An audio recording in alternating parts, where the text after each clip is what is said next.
The yellowed legal documents scattered across Elena Vasquez's cramped apartment table in Riverside, California. Hidden within her deceased aunt's estate papers, a network of international trusts and commercial properties worth over $400 million, alongside encrypted banking records that would expose the largest inheritance manipulation scheme in probate court history. The discovery that would transform my understanding of why her husband Carlos had mysteriously abandoned her for a successful entrepreneur just 2 months after Aunt Magdalena's funeral in 2018, despite Elena receiving what appeared to be nothing more than a dilapidated flower shop and $75,000 in overwhelming debt. Before we dive into this incredible journey of betrayal, hidden fortunes, and ultimate vindication, tell me where you're watching from in the comments below. And if stories like this captivate you about how ordinary people uncover extraordinary deceptions, make sure you're subscribed with notifications on, because tomorrow I've got an even more devastating family conspiracy story that will completely shock you. I'm Elena Vasquez, and in the summer of 2018, I was a 35-year-old elementary school teacher in Riverside, California, desperately trying to hold my family together after losing my position during the district's massive budget cuts. With my teaching career suddenly ended and no immediate prospects for comparable employment, I found myself facing the terrifying reality of supporting my 2 young daughters, Sofia and Isabella, ages 8 and 6, on whatever part-time work I could find. The layoffs had come without warning in May 2018. I had been teaching 3rd grade at Riverside Elementary for 8 years, building what I thought was a stable career with decent benefits and the kind of job security that would allow me to raise my daughters in a comfortable middle-class environment. But California's education funding crisis had finally reached our district, and in a single devastating faculty meeting, 43 teachers learned that their positions were being eliminated effective immediately. Mrs. Vasquez, your dedication to your students has been exemplary, Principal Martinez had said during our individual meeting that Friday afternoon. But the district is facing a $12 million budget shortfall, and we simply can't maintain current staffing levels. Your position is being eliminated along with all other 3rd grade teaching positions hired after 2015. The financial impact was immediate and devastating. My teaching salary of $58,000 annually had been the stable foundation of our family's budget, covering our mortgage payments, health insurance premiums, and the daily expenses of raising 2 active children. Without that income, we would be surviving entirely on my husband Carlos's construction supervisor salary of approximately $65,000, which sounded adequate in theory, but had always been supplemented by my steady paycheck to maintain our standard of living. My husband Carlos, a 39-year-old construction supervisor who had built a solid reputation managing commercial building projects throughout Riverside County, had initially been supportive during the first few weeks of my unemployment. He had embraced me that evening after the layoffs were announced and promised that we would find a way to manage until I could secure another teaching position. "Elena, we've handled difficult situations before," he had said while we sat on our back patio watching Sofia and Isabella play in the yard. "You're an excellent teacher, and someone will recognize that. This is just temporary." But as the weeks stretched into months and my job search yielded nothing but rejection letters and automated responses from school districts that had received hundreds of applications for every available position, I began noticing subtle changes in Carlos's behavior that would eventually signal the complete destruction of everything I thought I knew about my marriage and my family's future. The first signs were small inconsistencies in his daily routines and communication patterns. Carlos had always been punctual and reliable, arriving home from work sites at predictable times and maintaining consistent contact throughout the day. But during July and August 2018, he began working longer hours without clear explanations for the overtime requirements, staying late at job sites for planning meetings and client consultations that seemed to occur with unusual frequency. "Carlos, you're working 60-hour weeks, but our bank account doesn't show any overtime payments," I mentioned one evening as I reviewed our increasingly dire financial statements. Elena, construction scheduling is complicated, especially during busy season. Sometimes I need to stay late to coordinate with subcontractors or resolve problems that come up during the day. The overtime payments get processed differently than regular wages, so they might not show up immediately. His explanation seemed reasonable enough, and I was so focused on my own job search efforts that I didn't have the time or energy to investigate what might have been normal variations in construction industry payment schedules. But the pattern of extended absences continued throughout the summer, accompanied by subtle changes in his demeanor that suggested something more than work-related stress was affecting his mood and priorities. Carlos had always been proud of our middle-class lifestyle, our modest three-bedroom house in a decent neighborhood, our reliable if unspectacular vehicles, and our ability to provide our daughters with dance lessons, soccer teams, and the kind of stable childhood that both of us had worked so hard to achieve. But as my unemployment stretched from weeks into months, his pride began transforming into something much darker and more resentful. "Elena, I'm carrying this entire family on my shoulders," he would say during increasingly frequent arguments about our tightening budget. "I'm working my ass off while you're sitting at home sending out resumes that nobody's even reading. When are you going to accept that maybe teaching isn't coming back and find something else?" The financial pressure was real and growing more severe every week. My unemployment benefits of $1,800 monthly barely covered our grocery expenses and utilities, while Carlos's construction income, though steady, wasn't sufficient to maintain our previous standard of living without my teaching salary. We had already drained our modest savings account of $8,000, fallen behind on our mortgage payments by 2 months, and begun the humiliating process of explaining to Sofia and Isabella why they couldn't continue their dance classes and soccer league participation. "Mommy, why can't I go to dance class anymore?" Sofia asked one evening as I tucked her into bed. "Marissa's mom said she saw you at the grocery store using food stamps. Are we poor now?" The conversation with my 8-year-old daughter about our family's financial crisis was one of the most devastating moments of my life. How do you explain to a child that the stability and security she had always taken for granted could disappear so suddenly and completely? How do you maintain optimism about the future when you're not sure how you're going to pay next month's rent? "Sweetheart, Daddy and I are working very hard to solve some problems with money," I told her while fighting back tears. "Sometimes grown-ups have to make difficult choices about spending, but that doesn't mean we love you any less or that you need to worry about anything." But Sofia was old enough to sense the stress and tension that had infected every aspect of our family life, and her questions forced me to confront the reality that my unemployment was affecting not only our finances, but also my daughter's emotional security and sense of stability.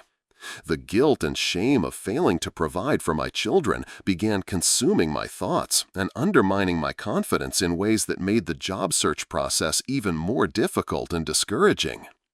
The stress of our deteriorating financial situation was compounded by the increasing tension in my marriage, as Carlos's initial support gradually transformed into resentment and criticism.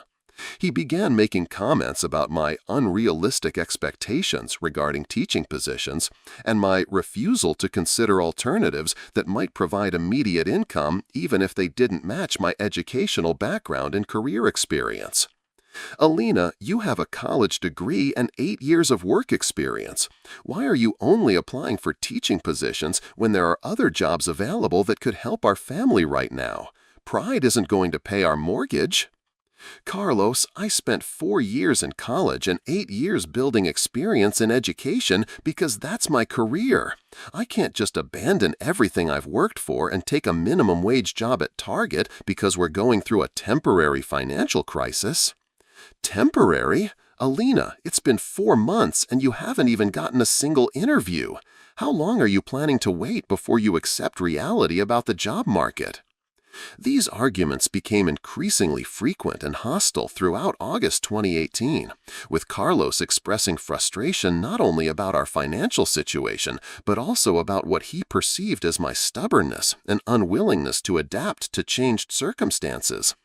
But I was already sending out dozens of applications every week, attending job fairs, working with placement agencies, and exploring every possible avenue for returning to the classroom. The truth was that California's education budget crisis had created unprecedented competition for teaching positions, with experienced educators competing against recent graduates who were willing to accept lower starting salaries. Every posting attracted hundreds of qualified applicants, and school districts were able to be extremely selective in their hiring decisions.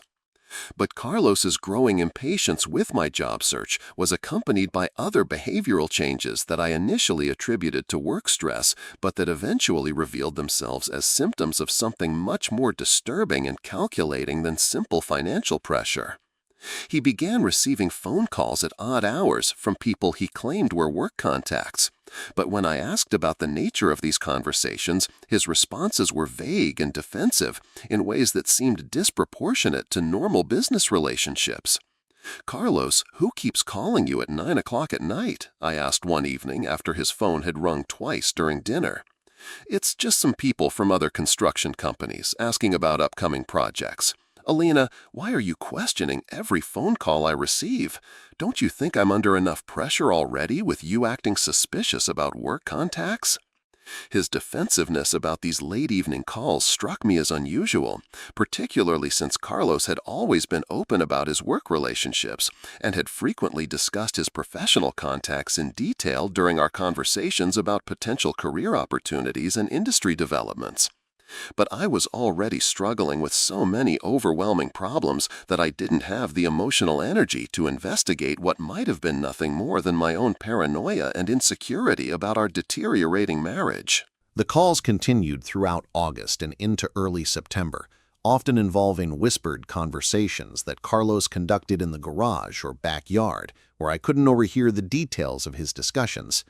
When I directly asked about the secretive nature of these communications, he claimed that he was discussing confidential project information that required discretion due to competitive bidding processes and client privacy requirements.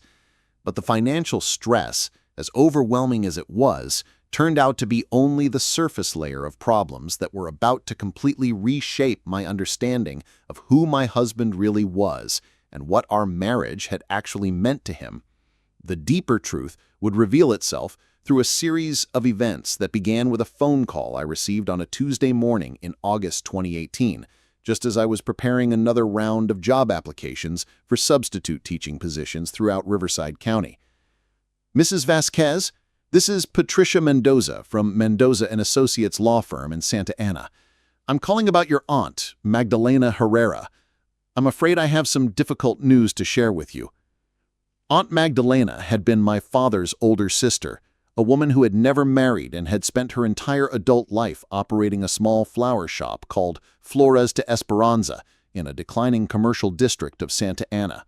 She had always been the family's eccentric figure, a deeply private person who lived alone in a tiny apartment above her shop, drove the same ancient Honda Civic for over 15 years, and seemed to survive on whatever minimal income her struggling business could generate.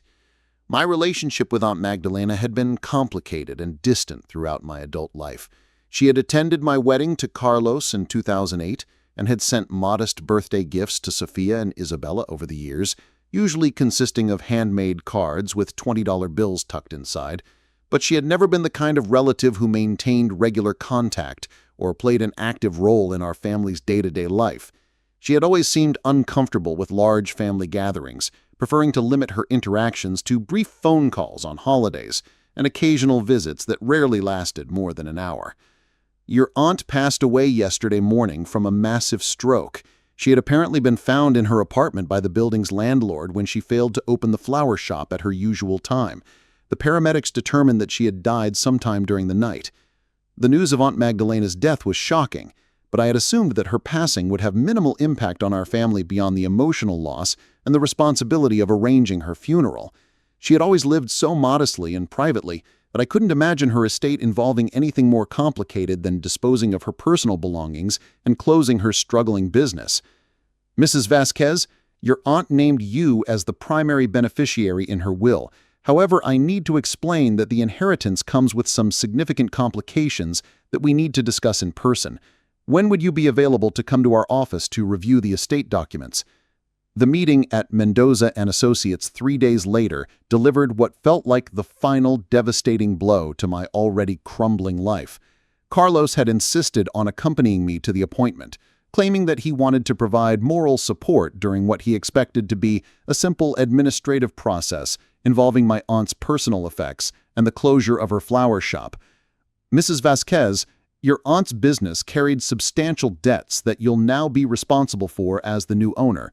The shop owes $45,000 in unpaid suppliers' invoices dating back over 3 years, $18,000 in back taxes to both the IRS and California State Board of Equalization, and $12,000 in delinquent rent to the building's landlord." The numbers continued to mount as she detailed additional financial obligations that had accumulated during the final years of my aunt's life. Equipment loans for refrigeration units and delivery vehicles totaled another $8,000, while various credit accounts with wholesale flower suppliers added another $7,000 in outstanding balances. The total debt load was over $90,000, attached to a business that the preliminary financial review suggested generated less than $30,000 in annual revenue during its best recent years. I was inheriting not an asset, but a massive liability that would likely force me into bankruptcy within months if I couldn't find some way to either turn the business profitable or sell it for enough money to cover the outstanding debts. "Patricia, is there any way to simply walk away from this inheritance?" Carlos asked, before I could formulate my own questions. "Elena is unemployed, and we can't take on this kind of financial burden." "Unfortunately, Mr. Vasquez, inheriting a business with debts is not something you can simply ignore. Mrs. Vasquez can renounce the inheritance, but that process requires formal legal procedures and court approval, and in the meantime, the debts continue accumulating interest and penalties." The drive home from the law office was conducted in complete silence, with both Carlos and me trying to process the overwhelming reality of what Aunt Magdalena's death had added to our already desperate financial situation. We were already struggling to manage our existing obligations on Carlos's income alone, and now we were facing the prospect of either assuming responsibility for a failing business with crushing debt or navigating a complex legal process that might not protect us from collection agencies and court judgments. That evening, as I sat in our kitchen trying to make sense of the estate documents while Sofia and Isabella watched television in the living room, Carlos delivered the words that would haunt me for months to come. "Elena, this is fucking insane," he said, his voice carrying a cold anger that I had never heard from him before. "You've been unemployed for 4 months, we're already behind on our mortgage, and now you've inherited a business that's going to bankrupt us. We can't do this." "Carlos, I know it looks terrible right now, but maybe there's something we're missing. Maybe the business has assets or potential that isn't obvious from these preliminary documents. My aunt wasn't stupid. There has to be a reason she thought I could handle this inheritance." "Your aunt was a lonely old woman who spent her entire life barely scraping by in a dying flower shop. What exactly do you think she could have known about business or financial planning? Elena, we need to find a way out of this inheritance completely." His dismissive attitude toward my aunt's memory and his immediate assumption that the inheritance was worthless struck me as harsh and premature, but I was too overwhelmed by the financial implications to argue about his assessment of Aunt Magdalena's business acumen. We spent the next 3 hours reviewing the documents and trying to understand our legal options, but every scenario seemed to lead toward financial disaster. Over the following weeks, as I attempted to balance continued job searching with the necessity of understanding my inherited obligations, Carlos's behavior became increasingly strange and secretive. The late-night phone calls increased in frequency, and he began spending entire evenings away from home, claiming to be meeting with potential business contacts who might have advice about our inheritance situation. "Carlos, who are these people you're meeting with, and why can't these conversations happen during normal business hours?" I asked after he announced another evening appointment. "Elena, they're people who understand complicated financial situations and estate problems. They have experience with the kind of issues we're facing, and they're willing to help us find solutions. Why are you questioning everyone I talk to about this?" His vague explanations about these mysterious experts who specialized in inheritance problems struck me as potentially dangerous, but I was so desperate for any possible solution that I didn't press for more specific information about their qualifications or methods. What I didn't realize was that Carlos had already been in contact with these supposed experts for several weeks before Aunt Magdalena's death, and that his sudden network of helpful contacts was actually part of a carefully orchestrated plan that had been monitoring our family situation long before I inherited the flower shop. The truth about these business contacts would eventually reveal itself as part of a sophisticated criminal conspiracy that had been targeting inheritance beneficiaries throughout Southern California.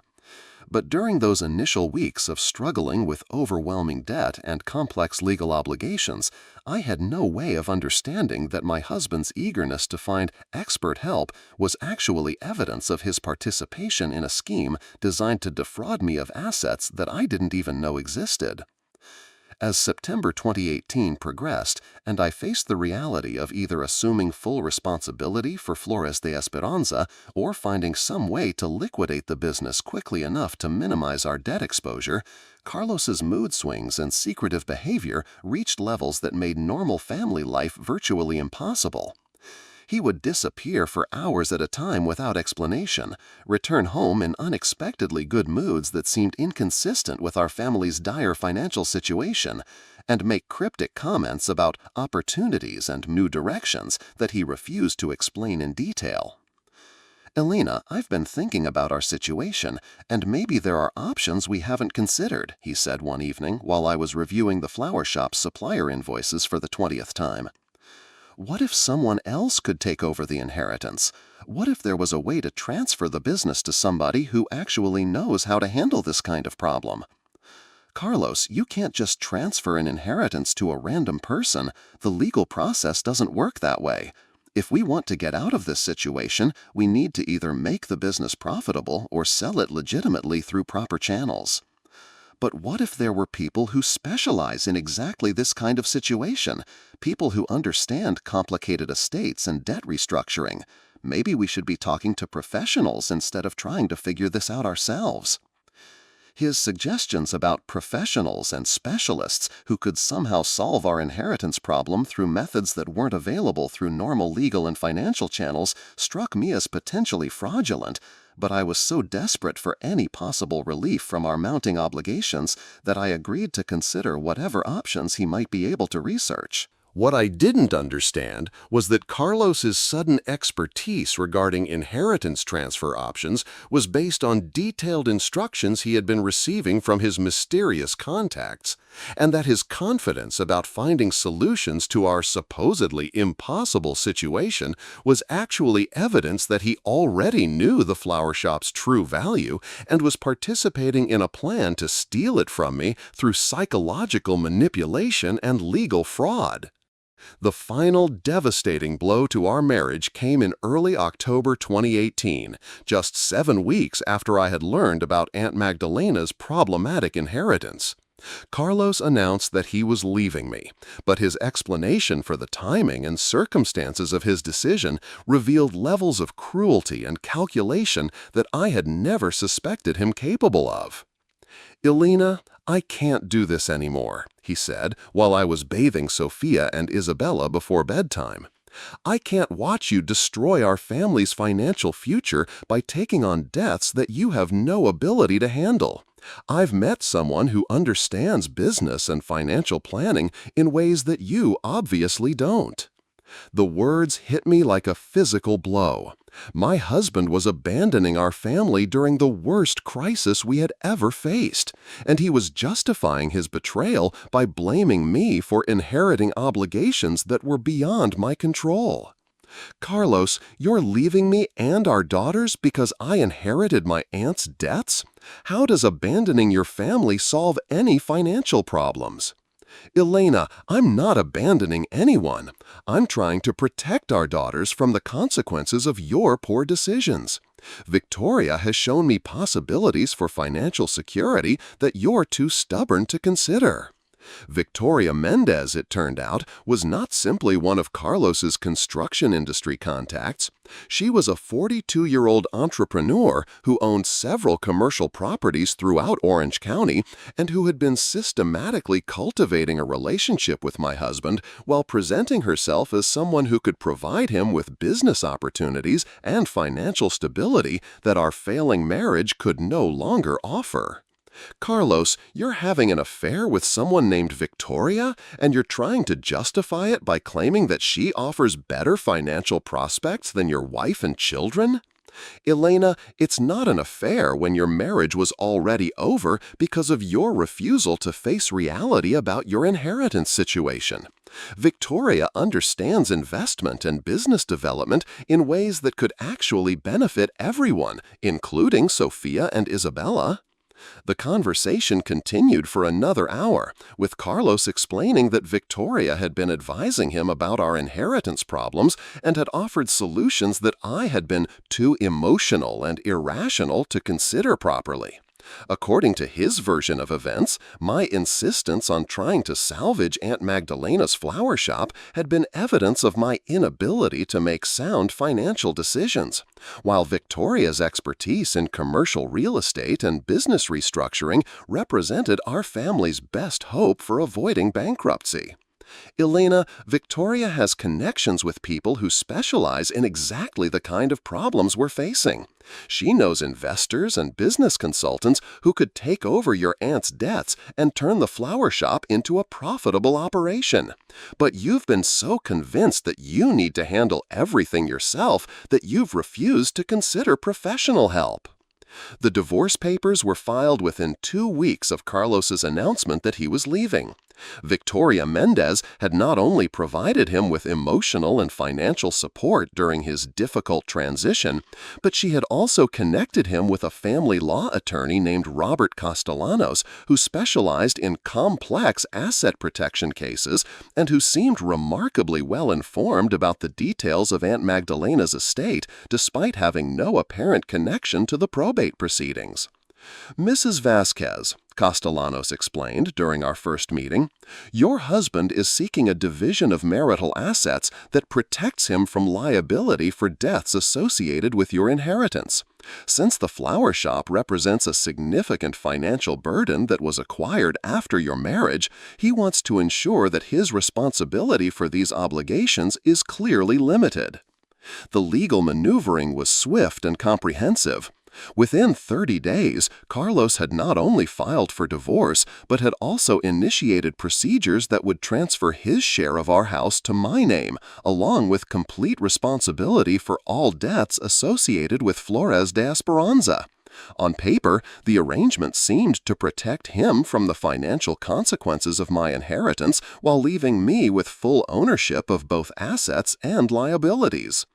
What Carlos didn't know, what neither of us knew at that time, was that Victoria Mendez's sudden appearance in our lives had not been a coincidence, and that her interest in helping him escape from our financial problems was actually part of a sophisticated criminal operation that had been monitoring probate records throughout Southern California to identify inheritance beneficiaries who could be separated from valuable assets through carefully orchestrated marriage destructions and fraudulent estate manipulations.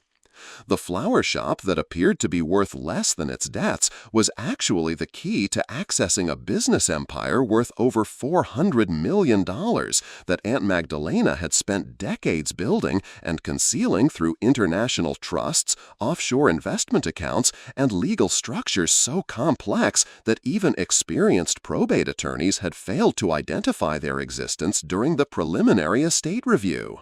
What I didn't understand was that Carlos's sudden expertise regarding inheritance transfer options was based on detailed instructions he had been receiving from his mysterious contacts, and that his confidence about finding solutions to our supposedly impossible situation was actually evidence that he already knew the flower shop's true value and was participating in a plan to steal it from me through psychological manipulation and legal fraud. The final devastating blow to our marriage came in early October 2018, just 7 weeks after I had learned about Aunt Magdalena's problematic inheritance. Carlos announced that he was leaving me, but his explanation for the timing and circumstances of his decision revealed levels of cruelty and calculation that I had never suspected him capable of. "Elena, I can't do this anymore," he said while I was bathing Sofia and Isabella before bedtime. "I can't watch you destroy our family's financial future by taking on debts that you have no ability to handle. I've met someone who understands business and financial planning in ways that you obviously don't." The words hit me like a physical blow. My husband was abandoning our family during the worst crisis we had ever faced, and he was justifying his betrayal by blaming me for inheriting obligations that were beyond my control. "Carlos, you're leaving me and our daughters because I inherited my aunt's debts? How does abandoning your family solve any financial problems?" "Elena, I'm not abandoning anyone. I'm trying to protect our daughters from the consequences of your poor decisions. Victoria has shown me possibilities for financial security that you're too stubborn to consider." Victoria Mendez, it turned out, was not simply one of Carlos's construction industry contacts. She was a 42-year-old entrepreneur who owned several commercial properties throughout Orange County and who had been systematically cultivating a relationship with my husband while presenting herself as someone who could provide him with business opportunities and financial stability that our failing marriage could no longer offer. "Carlos, you're having an affair with someone named Victoria, and you're trying to justify it by claiming that she offers better financial prospects than your wife and children? Elena, it's not an affair when your marriage was already over because of your refusal to face reality about your inheritance situation. Victoria understands investment and business development in ways that could actually benefit everyone, including Sofia and Isabella." The conversation continued for another hour, with Carlos explaining that Victoria had been advising him about our inheritance problems and had offered solutions that I had been too emotional and irrational to consider properly. According to his version of events, my insistence on trying to salvage Aunt Magdalena's flower shop had been evidence of my inability to make sound financial decisions, while Victoria's expertise in commercial real estate and business restructuring represented our family's best hope for avoiding bankruptcy. "Elena, Victoria has connections with people who specialize in exactly the kind of problems we're facing.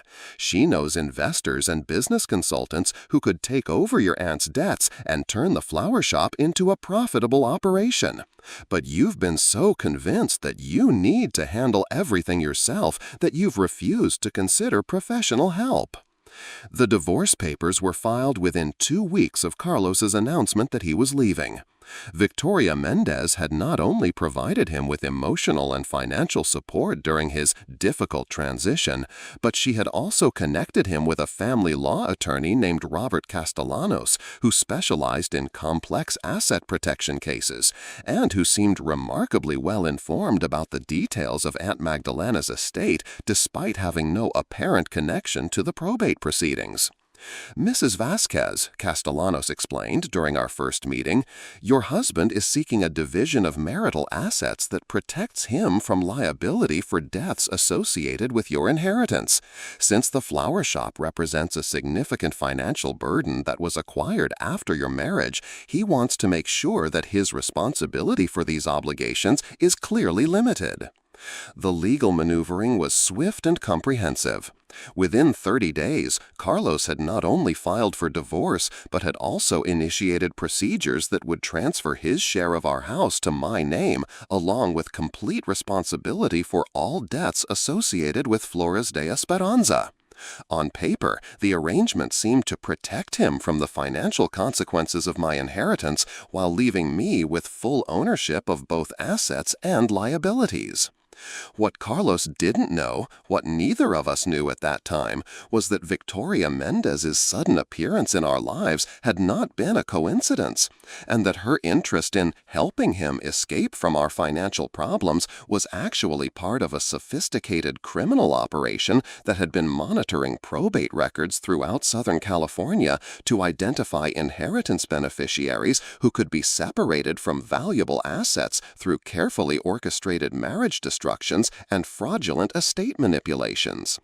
The flower shop that appeared to be worth less than its debts was actually the key to accessing a business empire worth over $400 million that Aunt Magdalena had spent decades building through international trusts, offshore investment accounts, and legal structures so complex that even experienced probate attorneys had failed to identify their existence during the preliminary estate review.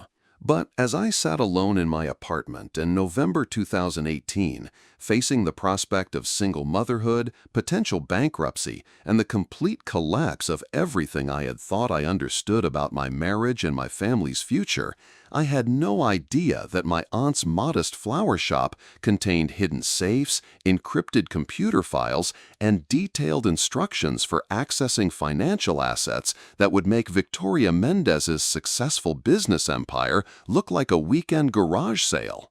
The discovery of Aunt Magdalena's true legacy would not only provide me with the resources to rebuild my daughters' lives and secure their future, but it would also expose a criminal network that had been systematically defrauding inheritance beneficiaries throughout Southern California for over 15 years.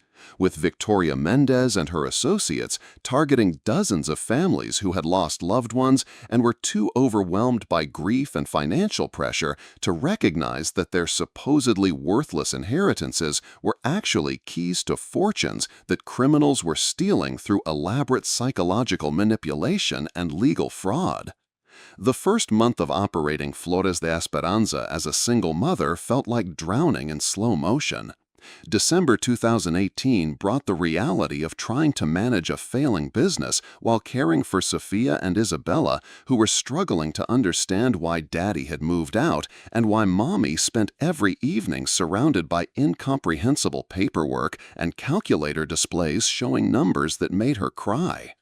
The flower shop itself was located in a strip mall on Harbor Boulevard in Santa Ana that had seen better decades. Sandwiched between a check-cashing service and a discount cell phone repair shop, Flores de Esperanza occupied 1,200 square feet of retail space that hadn't been updated since the early 1990s. The storefront windows were covered with hand-painted signs advertising fresh flowers daily and wedding arrangements, but the faded lettering and sun-bleached colors suggested that these promises hadn't been refreshed in years. Inside, the shop reflected the same tired neglect that characterized its exterior appearance. Ancient refrigeration units hummed loudly and inconsistently, struggling to maintain proper temperatures for the limited inventory of roses, carnations, and seasonal arrangements that represented my aunt's final attempts to keep the business operational. The cash register was a mechanical dinosaur from the 1980s, and the computer system consisted of a single desktop PC running software so outdated that I couldn't find technical support for basic operational problems. But it was during my first week of actually trying to operate the business that I began noticing inconsistencies that would eventually lead me to question everything I thought I understood about my aunt's life and her supposedly failing enterprise. The financial records that Patricia Mendoza had provided during the estate settlement showed a business barely generating $30,000 annually in gross revenue, with expenses consistently exceeding income by substantial margins. According to these documents, Aunt Magdalena had been operating Flores de Esperanza at a significant loss for over 5 years, subsidizing the business with personal savings and credit accounts to maintain even minimal operations.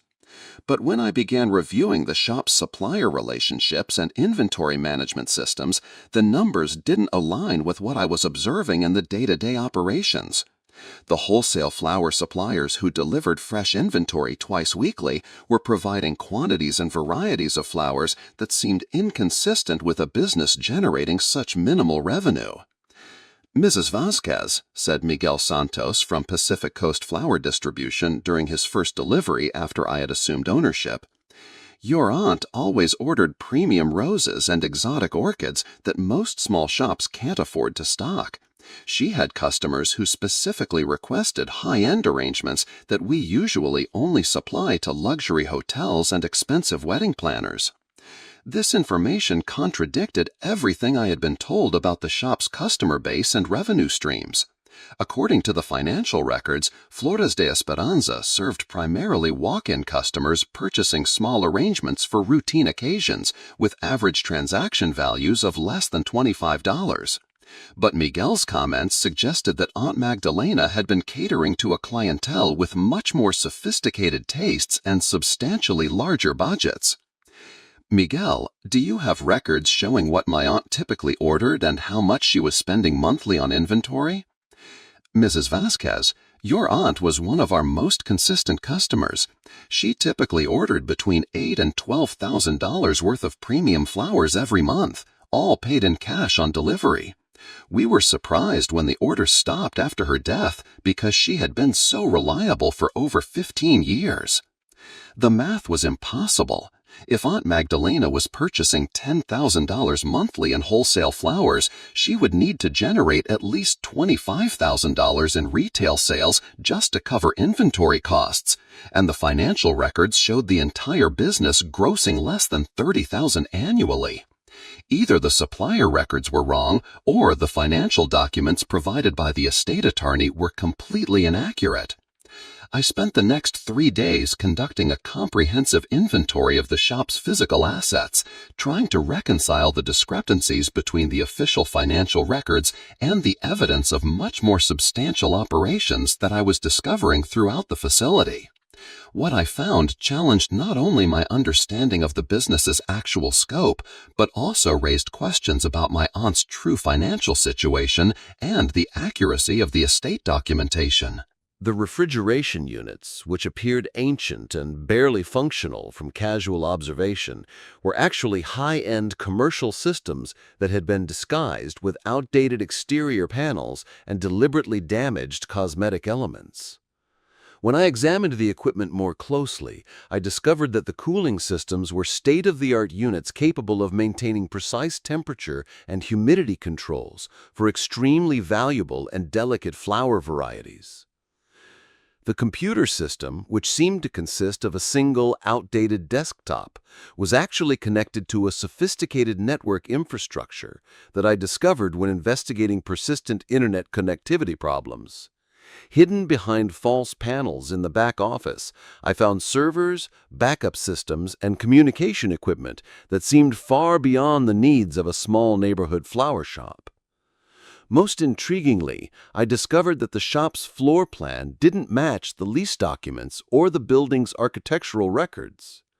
According to the official paperwork, Flores de Esperanza occupied exactly 1,200 square feet of retail space, but my measurements revealed that the actual usable area was nearly 2,000 square feet, with additional storage and work areas that weren't reflected in any of the legal documents. The discrepancy became apparent when I was trying to locate the source of a persistent water leak that was damaging inventory in what I thought was the shop's main storage room.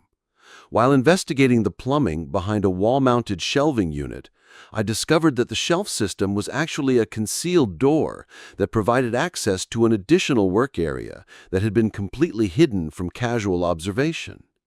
This concealed area contained equipment and supplies that were inconsistent with normal flower shop operations.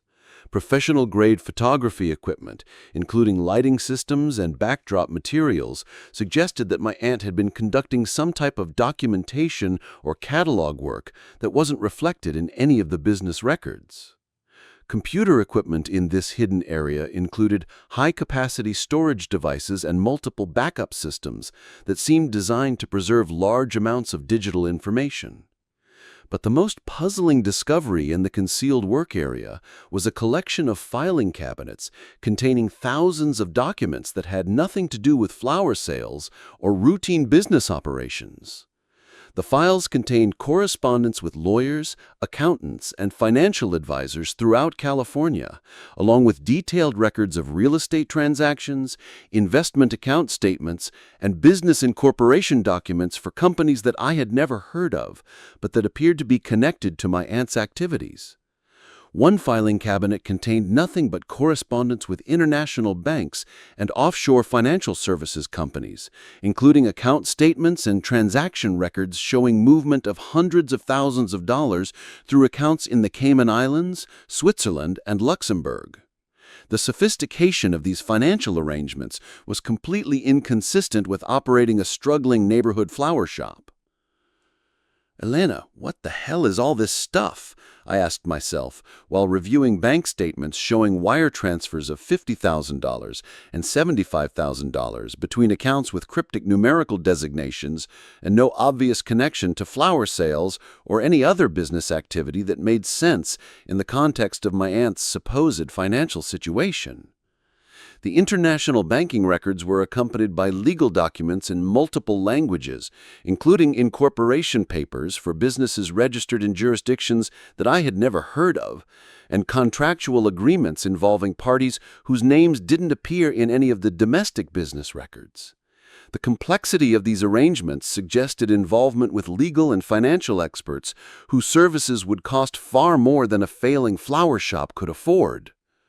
As I continued examining the hidden files throughout December 2018, I began to understand that Aunt Magdalena's modest lifestyle and struggling business had been elaborate camouflage designed to conceal financial activities and business relationships that were orders of magnitude more sophisticated and valuable than anyone in our family had suspected.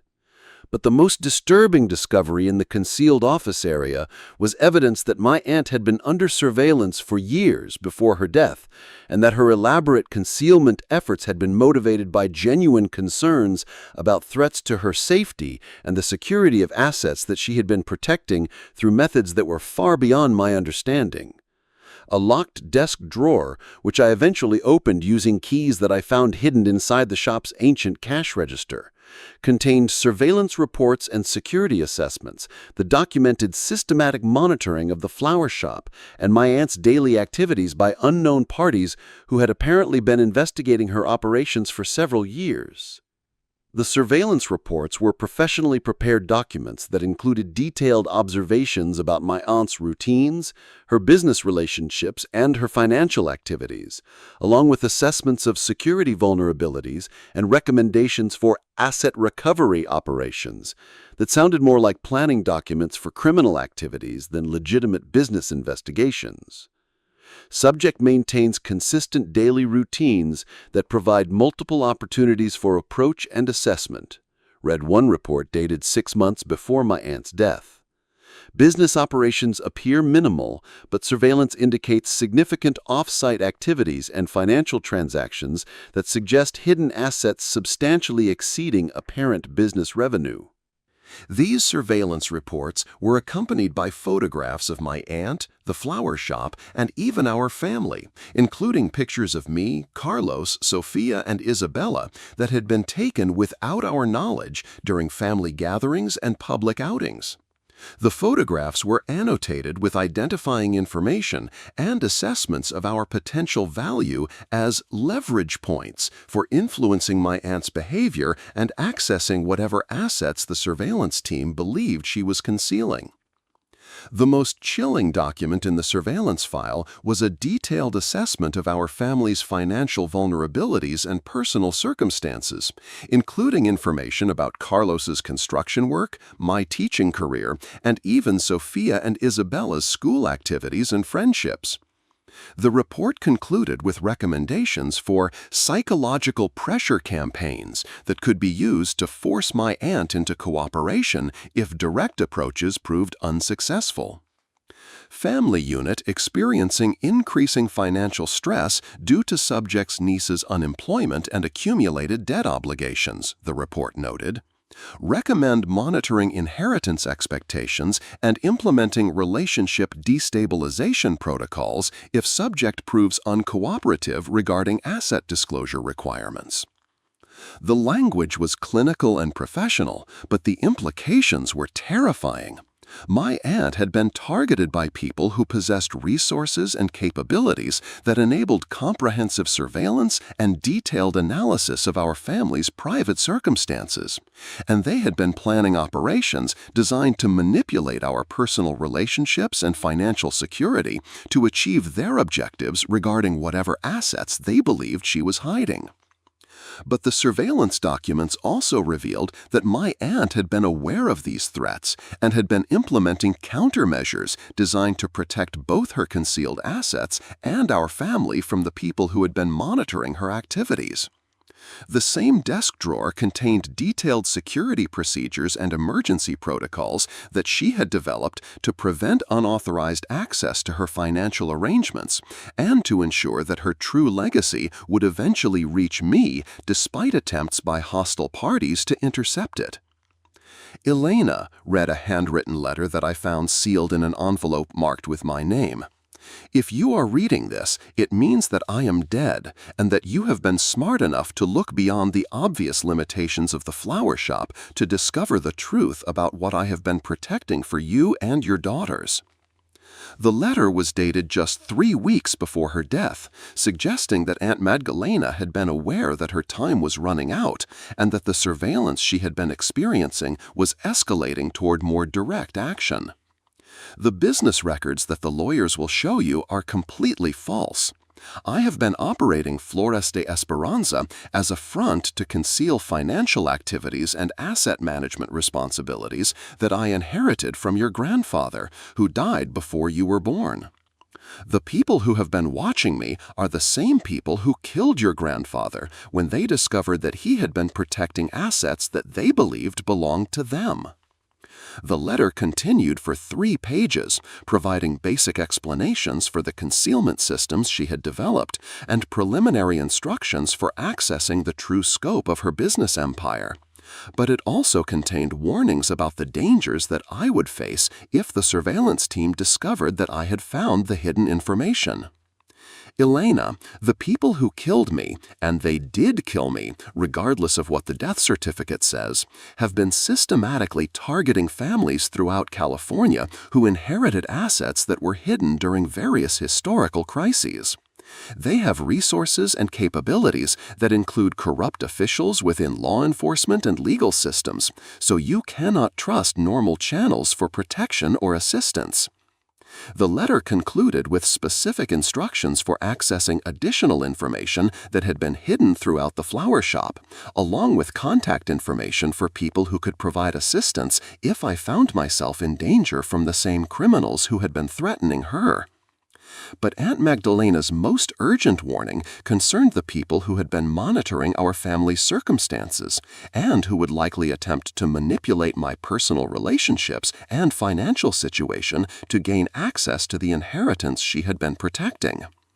Elena, be especially careful about anyone who offers to help you solve your financial problems or who seems to have unusual knowledge about estate planning and inheritance law. The people who have been targeting our family specialize in destroying marriages and manipulating legal proceedings to steal assets from beneficiaries who are too overwhelmed by personal crises to protect themselves effectively. As I finished reading the letter on a cold evening in late December 2018, with Sofia and Isabella sleeping peacefully in their beds while I sat surrounded by evidence of a conspiracy that had apparently been targeting our family for years, I began to understand that Carlos's sudden departure and Victoria Mendez's convenient expertise in inheritance problems had not been coincidental events triggered by our financial crisis. The surveillance reports I had found contained detailed assessments of our marriage and recommendations for relationship destabilization protocols that matched exactly the pattern of mysterious phone calls, secretive meetings, and psychological pressure that had preceded Carlos's decision to leave me for someone who claimed to specialize in exactly the types of problems we had been facing. These surveillance reports were accompanied by photographs of my aunt, the flower shop, and even our family, including pictures of me, Carlos, Sofia, and Isabella that had been taken without our knowledge during family gatherings and public outings. The photographs were annotated with identifying information and assessments of our potential value as leverage points for influencing my aunt's behavior and accessing whatever assets the surveillance team believed she was concealing. The most chilling document in the surveillance file was a detailed assessment of our family's financial vulnerabilities and personal circumstances, including information about Carlos's construction work, my teaching career, and even Sofia and Isabella's school activities and friendships. The report concluded with recommendations for psychological pressure campaigns that could be used to force my aunt into cooperation if direct approaches proved unsuccessful. Family unit experiencing increasing financial stress due to subject's niece's unemployment and accumulated debt obligations, the report noted. Recommend monitoring inheritance expectations and implementing relationship destabilization protocols if subject proves uncooperative regarding asset disclosure requirements. The language was clinical and professional, but the implications were terrifying. My aunt had been targeted by people who possessed resources and capabilities that enabled comprehensive surveillance and detailed analysis of our family's private circumstances, and they had been planning operations designed to manipulate our personal relationships and financial security to achieve their objectives regarding whatever assets they believed she was hiding. But the surveillance documents also revealed that my aunt had been aware of these threats and had been implementing countermeasures designed to protect both her concealed assets and our family from the people who had been monitoring her activities. The same desk drawer contained detailed security procedures and emergency protocols that she had developed to prevent unauthorized access to her financial arrangements and to ensure that her true legacy would eventually reach me despite attempts by hostile parties to intercept it. Elena read a handwritten letter that I found sealed in an envelope marked with my name. If you are reading this, it means that I am dead, and that you have been smart enough to look beyond the obvious limitations of the flower shop to discover the truth about what I have been protecting for you and your daughters. The letter was dated just 3 weeks before her death, suggesting that Aunt Magdalena had been aware that her time was running out and that the surveillance she had been experiencing was escalating toward more direct action. The business records that the lawyers will show you are completely false. I have been operating Flores de Esperanza as a front to conceal financial activities and asset management responsibilities that I inherited from your grandfather, who died before you were born. The people who have been watching me are the same people who killed your grandfather when they discovered that he had been protecting assets that they believed belonged to them. The letter continued for 3 pages, providing basic explanations for the concealment systems she had developed and preliminary instructions for accessing the true scope of her business empire, but it also contained warnings about the dangers that I would face if the surveillance team discovered that I had found the hidden information.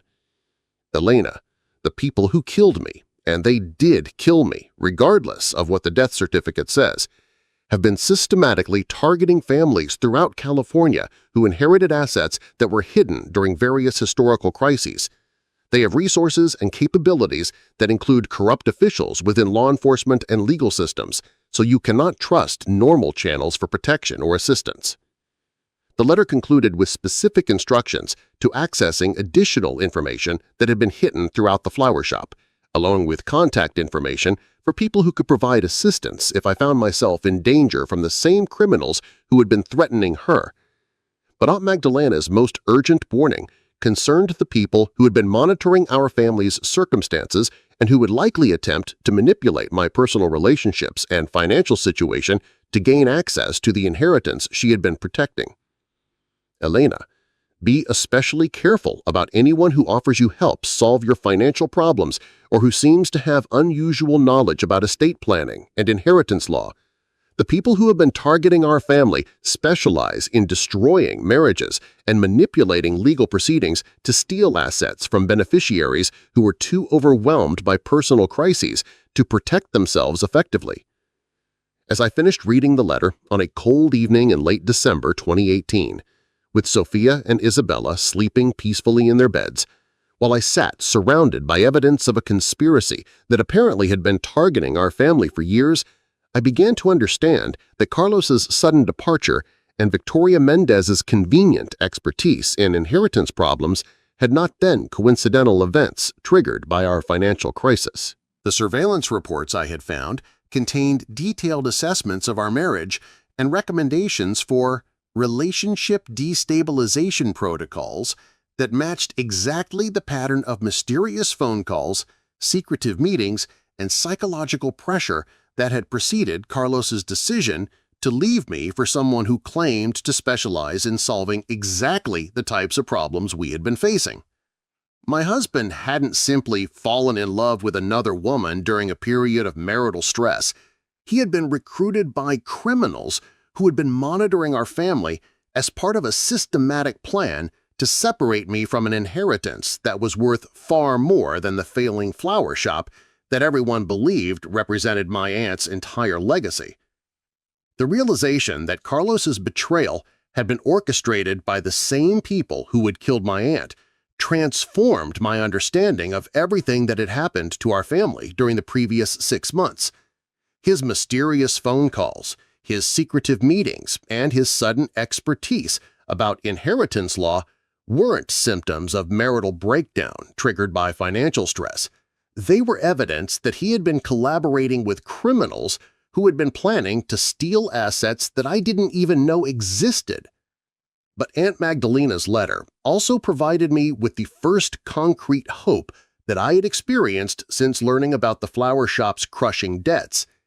If her warnings about surveillance and criminal targeting were accurate, then her claims about hidden assets and concealed business operations might also be true, which would mean that my inheritance was potentially valuable enough to justify the elaborate conspiracy that had apparently destroyed my marriage. Following the detailed instructions that my aunt had provided in her letter, I began systematically searching the flower shop for additional concealment systems and hidden information storage areas. What I discovered over the next week exceeded even the optimistic possibilities that I had begun to imagine based on the preliminary evidence in the concealed office area. The shop's main retail area, which I had assumed consisted of simple display cases and basic storage facilities, actually contained multiple hidden compartments and concealment systems that had been integrated into the building structure so seamlessly that they were virtually undetectable without specific knowledge of their locations and access methods. The ancient cash register, which seemed to be a mechanical relic from decades past, was actually a sophisticated electronic safe that could be accessed through a complex sequence of key operations that my aunt had detailed in her letter. Inside the register's hidden compartment, I found additional keys, computer passwords, and detailed maps showing the locations of concealment systems throughout the building. Using these maps and access codes, I discovered that the flower shop's refrigeration units contained hidden storage areas where my aunt had preserved thousands of additional documents, including complete financial records for business operations that generated millions of dollars annually through methods that I was only beginning to understand. The real financial records revealed that Flores de Esperanza was actually the administrative center for a network of international businesses involved in importing and distributing specialty agricultural products throughout North America and Europe. The flower shop had been providing perfect cover for coordinating shipping arrangements, managing customs documentation, and handling financial transactions for operations that involved exotic plants, rare seeds, and specialized horticultural materials that commanded premium prices in exclusive markets. But the agricultural importing business was only one component of a much larger enterprise that included real estate investments, financial services, and consulting arrangements with clients throughout the world who required discretion and specialized expertise for managing valuable assets and conducting sensitive business transactions. The complete financial records showed gross annual revenues exceeding $15 million, with net profits consistently above $8 million per year for the past decade. My aunt had been operating one of the most successful specialty importing businesses on the West Coast while maintaining perfect cover as a struggling small business owner whose modest lifestyle and apparent financial limitations had prevented anyone from suspecting the true scope of her activities. The business records were accompanied by detailed documentation showing how the profits from these operations had been systematically invested in real estate holdings throughout California, Nevada, and Arizona, with additional investments in offshore financial accounts and international business partnerships that had multiplied the initial capital into an empire worth over $400 million. But the most staggering discovery was the revelation that this business empire had been built using assets and contacts that my aunt had inherited from my grandfather, who had apparently been involved in similar concealment and protection operations for over 50 years before his death in 1987. According to documents that I found in a fireproof safe hidden beneath the flower shop's main workroom, my grandfather had been protecting assets for families throughout California who needed to hide wealth from various types of threats, including criminal organizations, corrupt government officials, and legal judgments that would have resulted in unjust confiscation of legitimately acquired property. During World War II, my grandfather had helped Japanese-American families protect their assets from government seizure during the internment period, using his knowledge of agricultural businesses and international trade to preserve wealth that would have otherwise been lost to discriminatory policies and forced liquidations. After the war, he had expanded these protection services to assist other families who faced similar threats from criminal organizations, corrupt officials, or legal proceedings that were based on fraudulent claims or politically motivated prosecutions.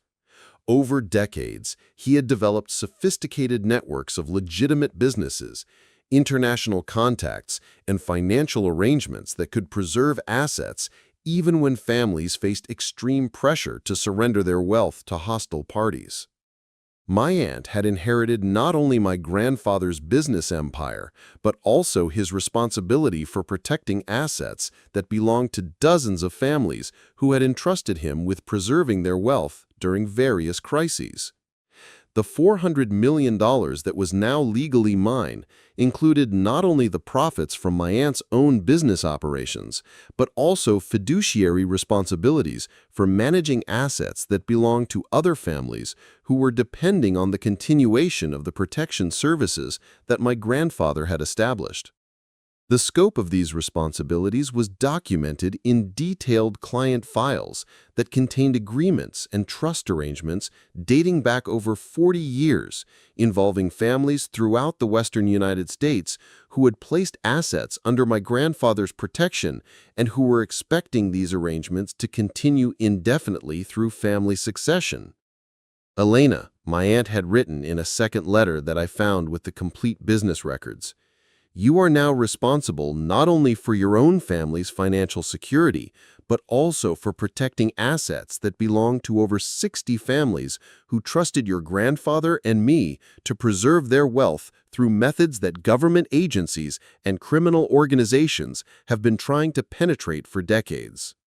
The letter explained that the surveillance and criminal targeting that had killed my aunt was part of ongoing efforts by various hostile parties to gain access to these protected assets and to identify the families who had been using my grandfather's services to hide wealth from threats that included organized crime, corrupt officials, and fraudulent legal proceedings. The people who killed me represent multiple criminal organizations that have been trying to locate and steal these protected assets for years, They target inheritance beneficiaries because they believe that family members who inherit protection responsibilities will be less capable of maintaining security and more vulnerable to manipulation and fraud. But my aunt's letter also explained that the business empire I had inherited included not only the protected assets, but also the networks of legitimate businesses, international contacts, and professional relationships that were necessary to continue providing protection services while generating the income necessary to maintain and expand the operation. The agricultural importing business that had provided cover for the asset protection services was actually highly profitable and legally operated, with established relationships with suppliers throughout South America, Asia, and Europe who provided specialty products to discriminating customers willing to pay premium prices for unique and high-quality materials. The real estate investments included commercial properties in prime locations throughout California that generated substantial rental income while providing additional opportunities for concealing and protecting assets through legitimate business activities. Many of these properties were operated as family businesses by clients who were using the rental income and business operations to gradually reintegrate their protected assets into visible financial activities. The international business partnerships included consulting arrangements with legitimate companies throughout North America and Europe who required specialized services for managing sensitive financial transactions, conducting discrete business negotiations, and developing security systems for protecting valuable assets from various types of threats. But the most valuable component of the inheritance was the network of professional relationships that my aunt and grandfather had developed over decades, including lawyers, accountants, security consultants, and business advisors throughout the world who possessed the expertise and resources necessary to maintain sophisticated asset protection operations while ensuring complete legal compliance with all applicable regulations and requirements. Elena, you now control not only substantial financial assets, but also the knowledge and relationships necessary to protect these assets and continue providing services that dozens of families are depending on for their security and survival. This is not simply about becoming wealthy, it is about accepting responsibility for protecting people who have entrusted their lives and their families' futures to the continuation of services that your grandfather established and that I have been maintaining for over 30 years.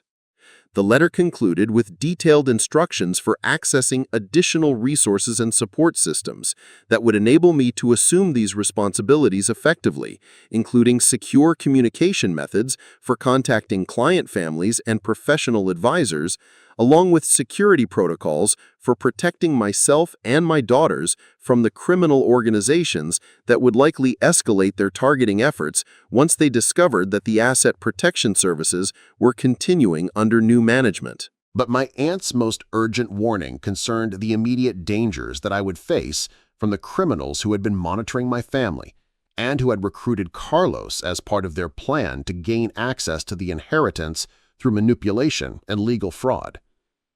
Elena, the people who recruited your husband will not simply abandon their plan because they have succeeded in destroying your marriage.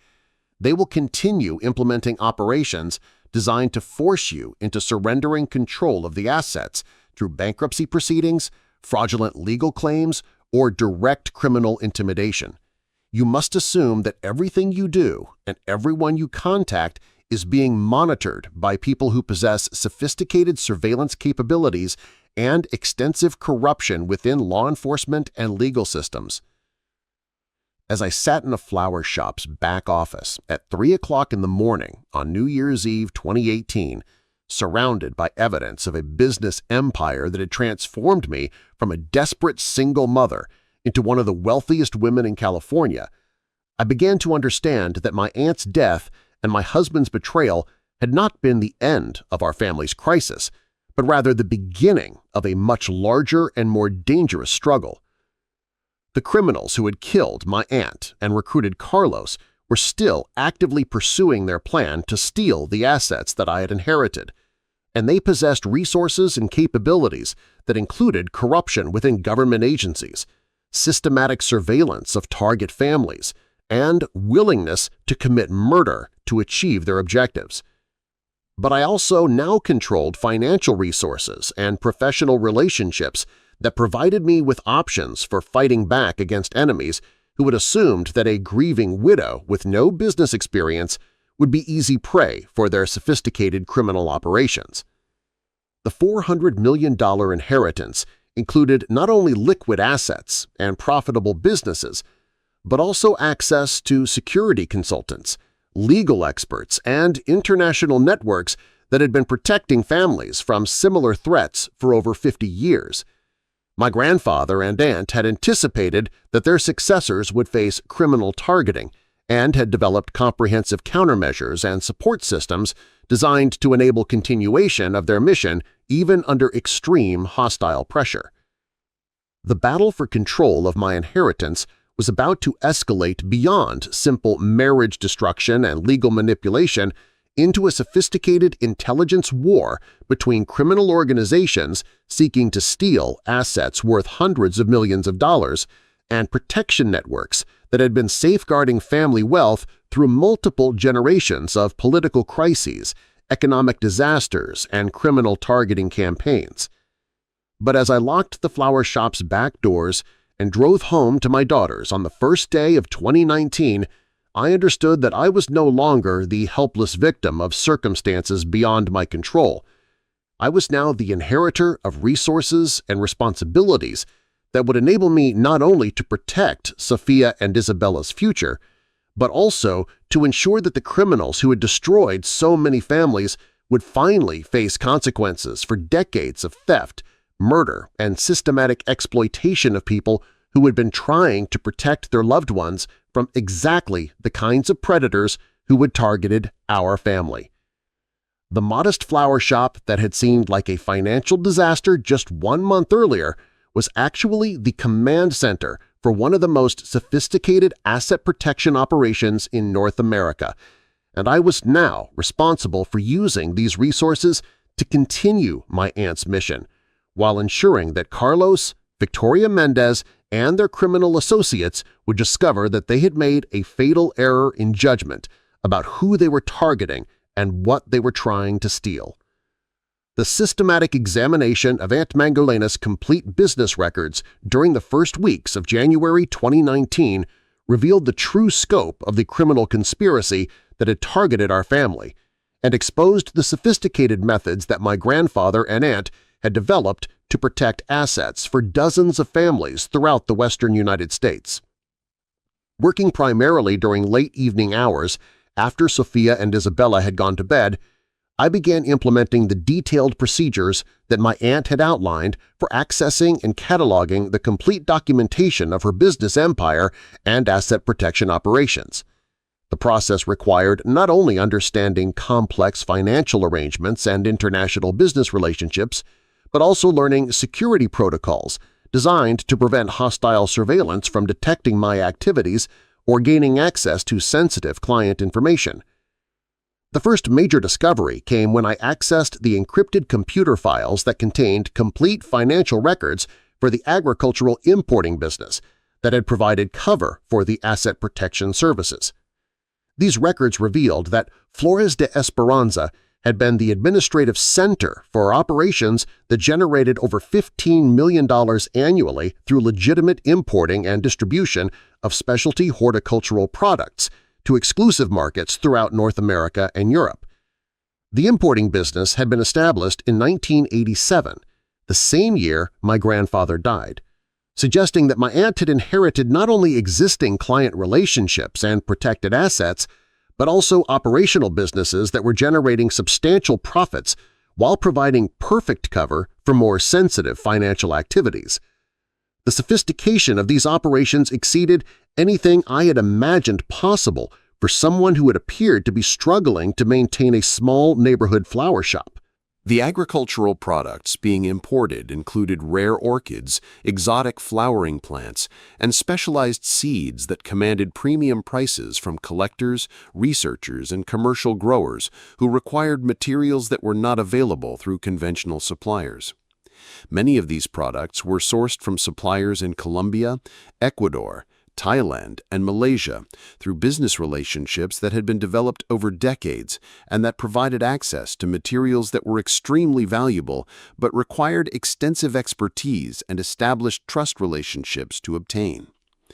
But the importing business was significantly more sophisticated than simple wholesale purchasing and distribution.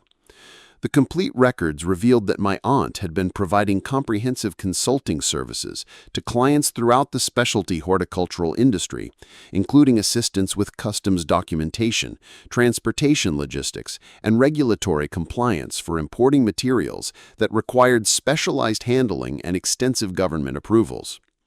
These consulting services generated fees that often exceeded the profits from product sales, with clients paying substantial premiums for my aunt's expertise in navigating complex international regulations and her established relationships with suppliers who could provide materials that were virtually impossible to obtain through other channels. The consulting business had grown to include clients throughout the United States and Canada who depended on my aunt's services for accessing specialty materials that were essential for their research, commercial, or collecting activities.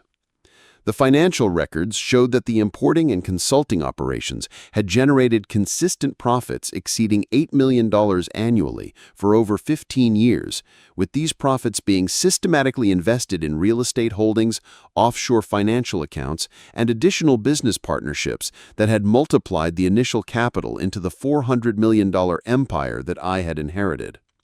But the most significant discovery in the complete business records was the revelation that the agricultural importing operations had been deliberately designed to provide cover for much more sensitive asset protection services that were being provided to families throughout California, Nevada, and Arizona who needed to hide wealth from various types of threats and hostile parties.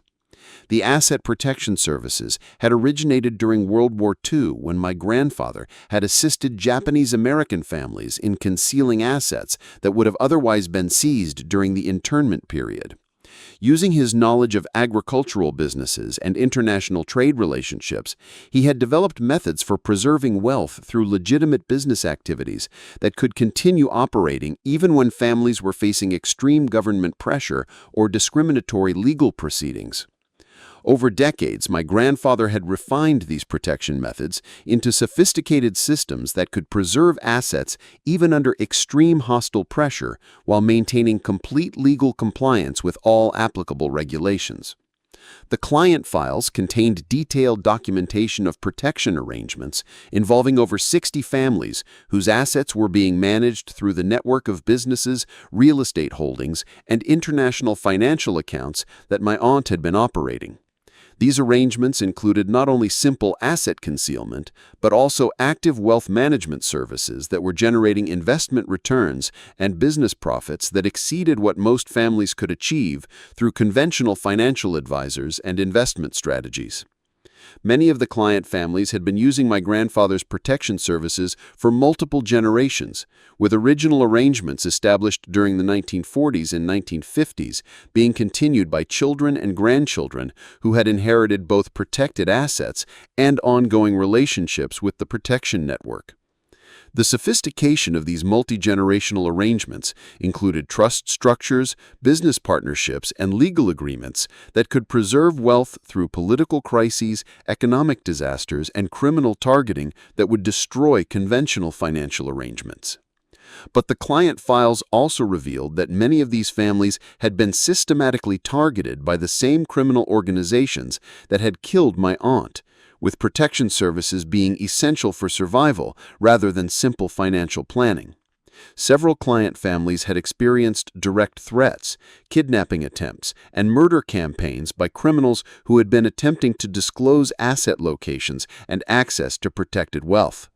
The documentation showed that my grandfather and aunt had been operating not simply as financial advisors, but as active participants in ongoing warfare against criminal organizations, corrupt government officials, and fraudulent legal operations that had been systematically targeting wealthy families for decades. The asset protection services included not only financial concealment, but also security consulting, threat assessment, and coordination with law enforcement agencies and private investigators who could provide protection when criminal targeting escalated to violence. The most disturbing files concerned families whose members had been murdered when they had refused to cooperate with criminals seeking access to protected assets, and whose surviving relatives had been forced to rely entirely on the protection network for both financial security and physical survival. Several families included widows and children whose husbands and fathers had been killed by the same criminal organizations that were now targeting my inheritance. These files revealed that the surveillance reports I had found in my aunt's desk were part of systematic intelligence-gathering operations that had been conducted against multiple families simultaneously, with criminal organizations using sophisticated methods to identify and target families who were using asset protection services. The criminals possessed resources that included corrupt officials within government agencies, professional surveillance teams, and willingness to commit murder to achieve their objectives. But the files also documented the countermeasures that my grandfather and aunt had developed to protect client families from these ongoing threats. The asset protection network included not only financial concealment systems, but also security protocols, emergency communication procedures, and coordinated response capabilities that could be activated when families faced immediate danger from criminal targeting.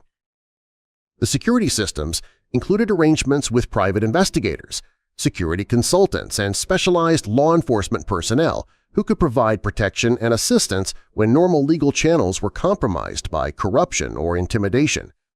Many of these security relationships have been developed over decades and included professionals who had previous experience dealing with organized crime, government corruption, and complex criminal conspiracies. The emergency procedures included methods for rapidly relocating families who faced immediate threats, along with systems for maintaining access to protected assets even when families were forced to abandon their homes and assume new identities for survival. Several client families had used these emergency systems multiple times over the years, with the protection network providing not only financial resources but also logistical support for creating new lives in safe locations.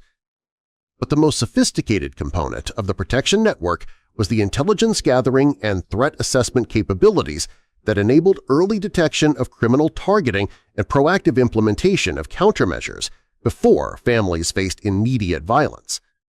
My aunt had been maintaining relationships with sources throughout law enforcement agencies, financial institutions, and legal systems who provided advance warning when client families were being investigated or targeted by hostile parties.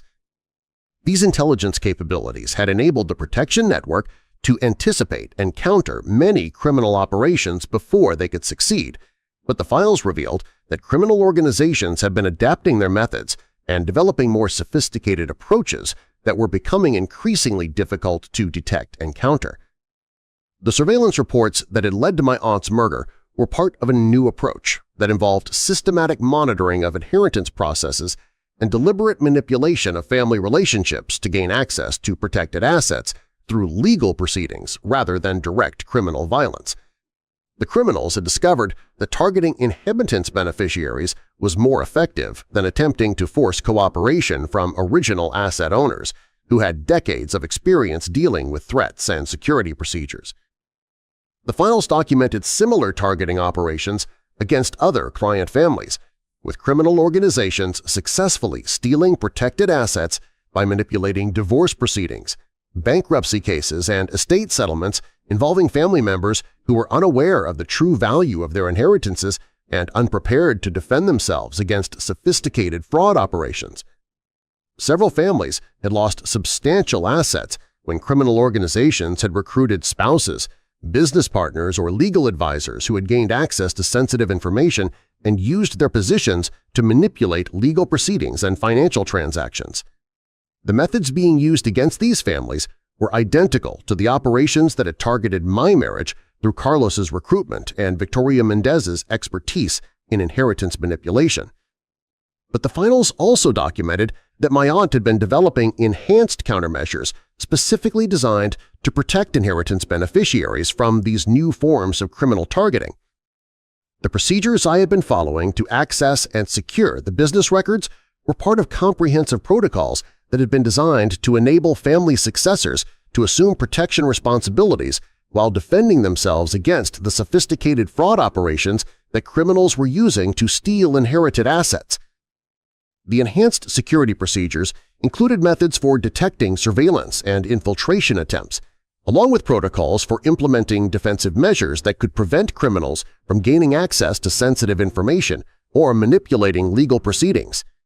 These procedures have been developed based on analysis of successful and failed criminal operations against other families, providing detailed guidance for avoiding the mistakes that had enabled criminals to steal assets from previous inheritance beneficiaries. Most importantly, the files contained contact information and communication procedures for reaching a network of professional advisors, security consultants, and allied families who could provide assistance and support when inheritance beneficiaries faced criminal targeting. This network included resources that extended far beyond what any individual family could maintain independently, providing access to expertise and capabilities that could match or exceed what criminal organizations were able to deploy against target families.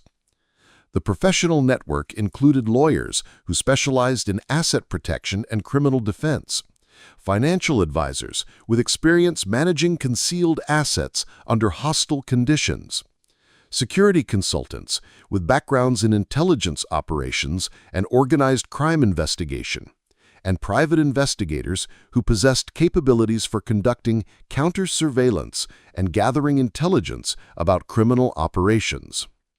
But the most valuable component of the support network was the alliance relationships with other families who were using similar protection services and who could provide mutual assistance when any member of the network faced criminal targeting.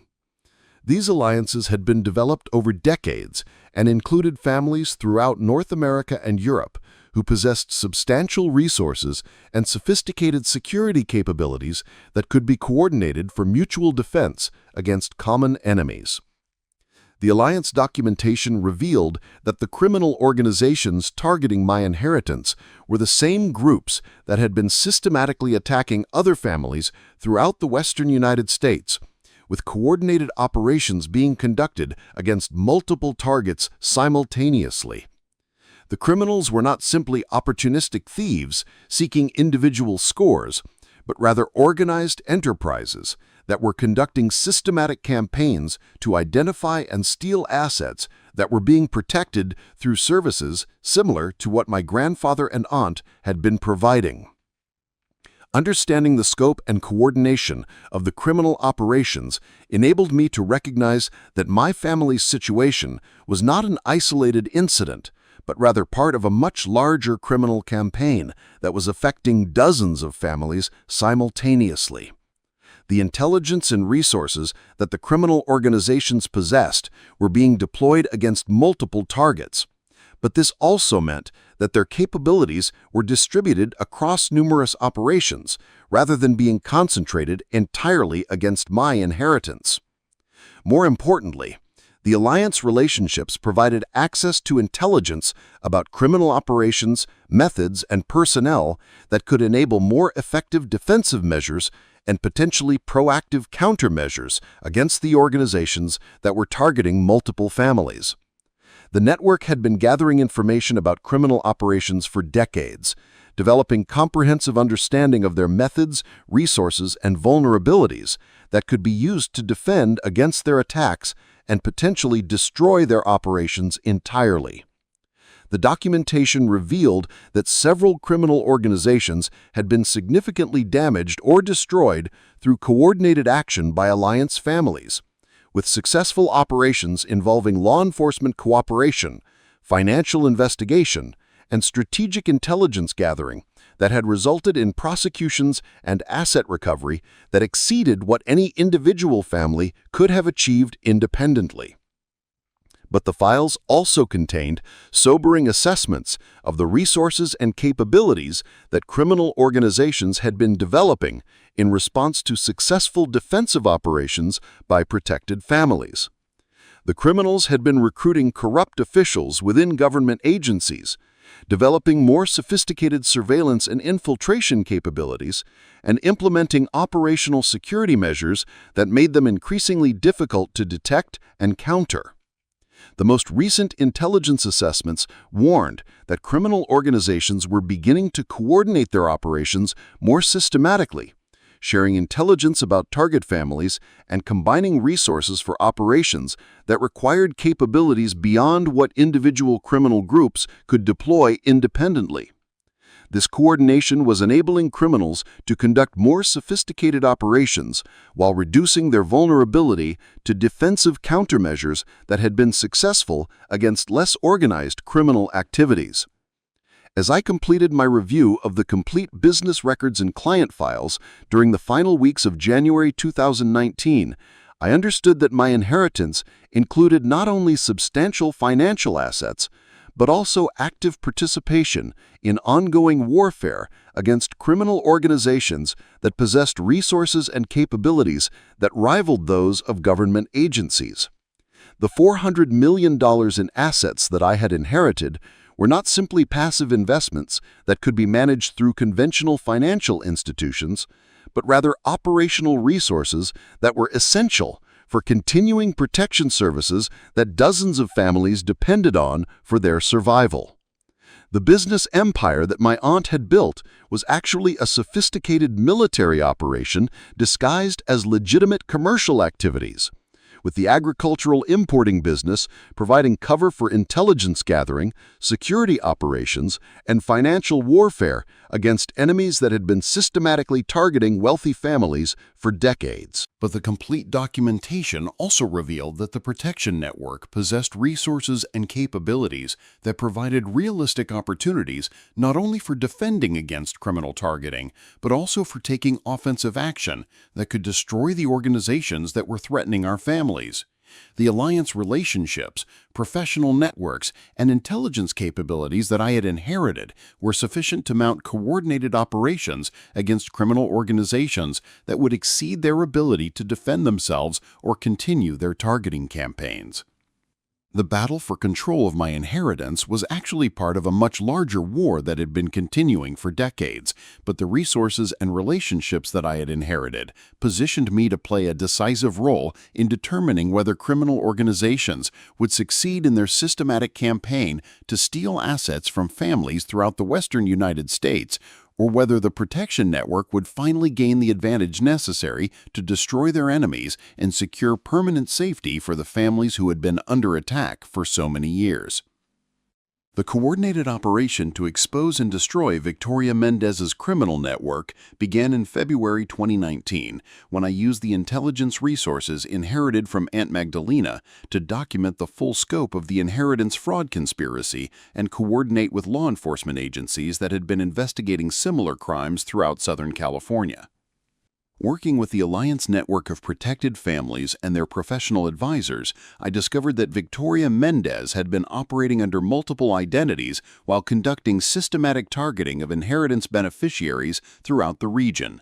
Her real name was Victoria Castellanos, and she had been leading a criminal organization that included corrupt family court officials, fraudulent attorneys, and professional surveillance teams that had stolen over $50 million in assets from grieving families during the previous 5 years. The evidence I provided to FBI investigators revealed that Carlos had been recruited 6 months before Aunt Magdalena's death, with the criminals monitoring our family's financial situation and preparing to implement their marriage destruction operation as soon as I inherited assets that they had been tracking through surveillance of probate records and estate planning activities. But the most shocking discovery was that Victoria's criminal network had been responsible for murdering my aunt through poisoning that had been designed to appear as a natural stroke. Forensic analysis of tissue samples that my aunt had preserved in anticipation of her murder provided conclusive evidence of exotic toxins that had been administered through flowers delivered to her shop during her final weeks of life. The federal investigation resulted in the arrest of 12 conspirators, including Victoria Mendez, her criminal associates, and the corrupt officials who had been facilitating their operations. Asset forfeiture proceedings recovered over $75 million in stolen funds, with substantial portions being returned to victim families who had lost inheritances to the criminal network. Carlos's cooperation with the investigation in exchange for reduced charges revealed that he had been manipulated through threats against Sofia and Isabella, but his betrayal had caused irreparable damage to our marriage. The divorce was finalized with agreements that provided limited visitation rights while ensuring that our daughters would be protected from any future criminal targeting through the security resources that I now controlled.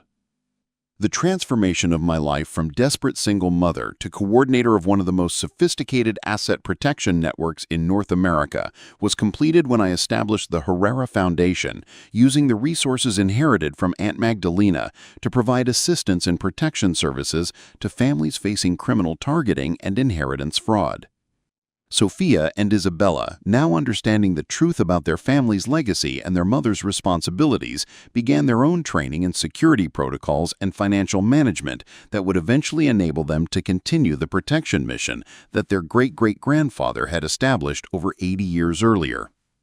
The modest flower shop that had seemed like a financial disaster 18 months earlier had become the headquarters for operations that protected over $2 billion in assets for families throughout North America, while generating sufficient profits to ensure that no family would ever again face the kind of targeting and betrayal that had destroyed my marriage, but ultimately revealed the strength and resources that had always been my true inheritance. Victoria Mendez and her associates discovered too late that they had targeted not a helpless victim, but the inheritor of resources and relationships that had been protecting families from criminals like them for generations. Their systematic campaign to steal my inheritance had instead triggered the coordinated response that finally destroyed their operations and ensured that the families they had victimized would receive both justice and financial recovery that exceeded their original losses. The battle was over, but the war continues, with new generations of protected families using the lessons learned from my experience to develop even more sophisticated defenses against the criminal organizations that continue targeting inherited wealth. My daughters will inherit not only financial security, but also the knowledge and relationships necessary to ensure that families like ours will never again face the kind of betrayal and targeting that had once threatened to destroy everything we valued most.